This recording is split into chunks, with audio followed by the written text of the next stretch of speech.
Hello friends, இன்னைக்கு 10 நிமிஷத்தில் ஒரு டின்னர் ரெசிபி எப்படி செய்யன்னு சொல்லி பார்ப்போம். இடியாப்பமும் கத்திரிக்காய் போட்டு ஒரு குருமாவும். இந்த குருமா இடியாப்பம் இல்லாமல் சப்பாத்தி, சாதம் எல்லாத்துக்கும் நல்லாயிருக்கும். நாங்கள் இன்னைக்கு இடியாப்பத்தோடு நான் சர்வ் பண்ணியிருக்கேன். சூப்பராக டேஸ்ட்டாக இருக்கும். வாங்க இப்படி செஞ்சு பார்ப்போம். ஃபஸ்ட்டு அரிசி மாவு, உப்பு போட்டு தண்ணி விட்டு நல்லா பிசைஞ்சிட்டு இடியாப்பம் பிளேட்டில் போட்டு நல்லா பிழிஞ்செடுத்து அதை ஸ்டீம் பண்ணி எடுத்து வச்சுக்கணும்.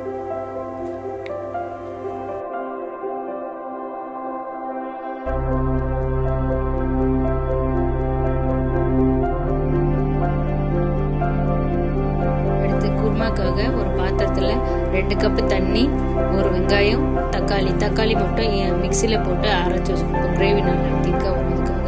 அப்புறம் ஒரு 4-5 கத்திரிக்காய் ஸ்லைஸ் பண்ணி போட்டு எல்லாம் தண்ணியில் போட்டு நல்லா கொதிக்க விடணும்.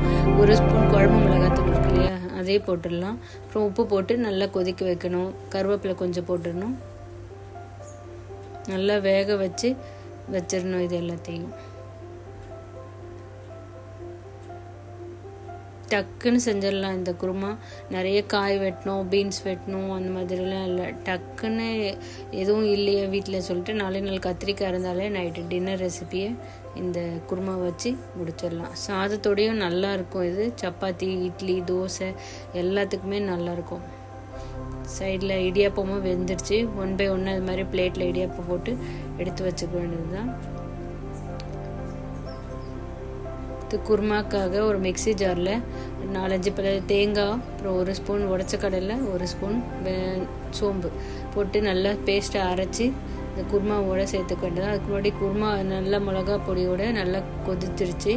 இது கூட ஆம்லெட் பவுடர் நம்ம வியூவில் இருக்குது, அந்த பவுடர் போட்டு நல்லா ஸ்மெல் நல்லாயிருக்கும். ஒரே 1 ஸ்பூன் ஆம்லெட் பவுடர் போட்டு நல்லா ஒரு 2 minutes கொதிக்க விடணும். கொதிக்க விட்டுட்டு நம்ம அரைச்சி வச்சுருக்க மசாலாவை சேர்த்து நல்லா கலந்து மூடி வச்சு ஒரு 2 minutes கொதிக்க விடணும். அவ்வளோதான், குருமா ரெடி ஆகிடும்.